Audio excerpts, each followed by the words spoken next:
GST வரிக்கு எதிர்க்கட்சிகள் தொடர்ந்து எதிர்ப்பு தெரிவித்து வருகின்றன.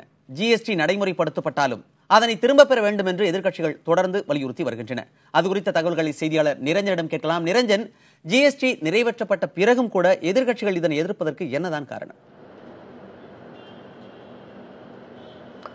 மணிமாறன், நேற்றைய தினம் சரியாக 12 மணி அளவில் இந்த ஜிஎஸ்டி ஆனது நாடு முழுவதும் அமல்படுத்தப்பட்டு இன்றைய தினம் தொடர்ந்து நாடு முழுவதும் அது செயல்படுத்தப்பட்டு வருகின்றது. இந்நிலையில் இந்த ஜிஎஸ்டியினை தொடர்ந்து எதிர்க்கட்சிகள், குறிப்பாக காங்கிரஸ் உள்ளிட்ட எதிர்க்கட்சிகள் கடுமையான முறையில் எதிர்ப்பு தெரிவித்து வருகின்றார்கள். நேற்றைய தினம் நடந்த ஜிஎஸ்டி அறிமுக விழாவில் கூட கிட்டத்தட்ட 17 எதிர்க்கட்சிகள் கலந்து கொள்ளவில்லை என்பது குறிப்பிடத்தக்கது.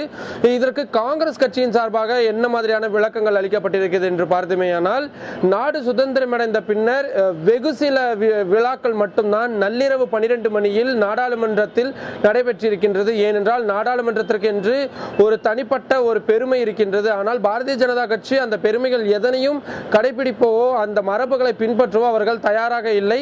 இது நாடு சந்திக்கக்கூடிய ஒரு வரி சீர்திருத்தம் மட்டுமே தவிர இது விழாவாக எடுத்து கொண்டாடப்படக்கூடிய அளவிற்கு இந்தியா சுதந்திரம் பெற்ற பொழுது அதனை எவ்வாறு பார்த்தார்களோ அதனுடன் இந்த ஜிஎஸ்டி விழாவினை ஒப்பிட்டு பார்ப்பது என்பதும் சிறுபிள்ளைத்தனமாக இருக்கிறது என்று கடுமையான வார்த்தைகள் மூலமாக காங்கிரஸ் கட்சியை சேர்ந்த அனந்த் சர்மா உள்ளிட்டோர் கடுமையான விமர்சனங்களை வைத்திருக்கின்றார்கள்.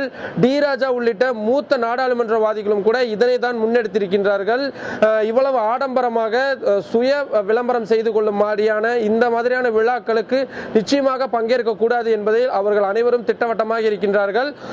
குறிப்பாக இந்த விவகாரத்தை பொறுத்தவரை காங்கிரஸ் கட்சி தான் தொடர்ந்து முன்னிலை வகித்து வருகின்றது. அவர்களது தலைமையில் தான் மற்ற எதிர்க்கட்சிகள் தொடர்ந்து இணைந்து வருகின்றார்கள்.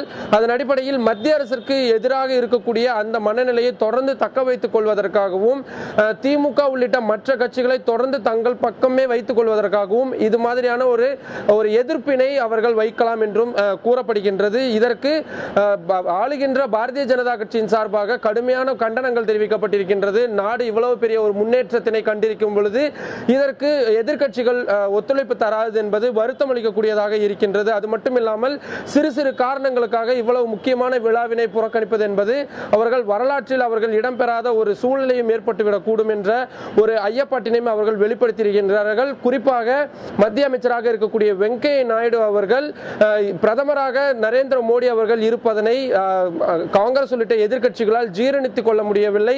பாரதிய ஜனதா கட்சிக்கு இவ்வளவு ஒட்டுமொத்த பெயரும் வந்துவிட்டதே என்பதனை அவர்களால் ஏற்றுக்கொள்ள முடியவில்லை.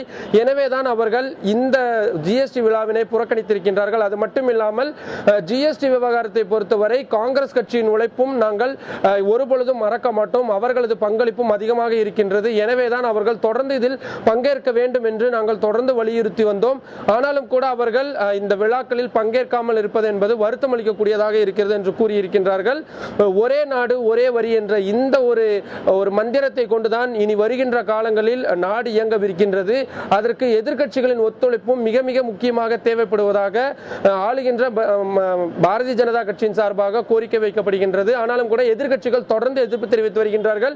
ஜம்மு காஷ்மீர் உள்ளிட்ட சில மாநிலங்களில் மட்டும்தான் இது நிறைவேறாமல் இருந்தாலும் கூட வருகின்ற ஜூலை மாதம் 6ஆம் தேதி ஜம்மு காஷ்மீர் சட்டப்பேரவையிலும் இந்த ஜிஎஸ்டி மசோதாவானது நிறைவேற்றப்படவிருக்கின்றது. எனவே பெரும்பாலான மாநிலங்களில் இது நிறைவேற்றப்பட்டுவிடும் என்ற ஒரு எதிர்பார்ப்பு இருப்பதன் காரணமாக எதிர்க்கட்சிகள் நாளுக்கு நாள் இந்த எதிர்ப்பு என்பது குறைந்து வரும் என்று மத்திய அரசு நம்புகிறது. மணிமாறன், நிரஞ்சன், இன்று நடைமுறைக்கு வந்திருக்கும் ஜிஎஸ்டியின் சாதக பாதகங்கள் பற்றி சொல்ல முடியும்?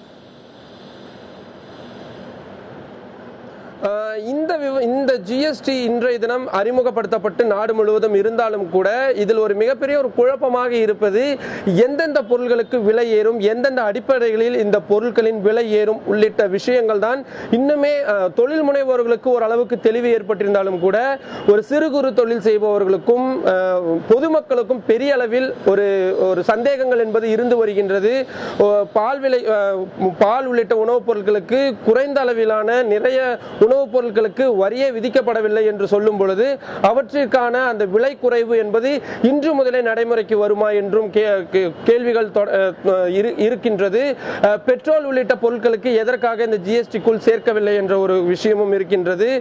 குறிப்பாக சந்தை மதிப்பை வைத்துதான் இந்த ஜிஎஸ்டி என்பது மதிப்பிடப்படுமா உள்ளிட்ட பல்வேறு கேள்விகள் இருந்து வந்தாலும் தொடர்ந்து மத்திய அரசின் சார்பாகவும் இதற்கான விளக்கங்களை அளிப்பதற்காக பல்வேறு சிறப்பான அம்சங்களை அவர்கள் மேற்கொண்டு வருகின்றார்கள். வருகின்றார்கள். குறிப்பாக இணையதளங்கள் நிறைய விடப்பட்டிருக்கின்றது.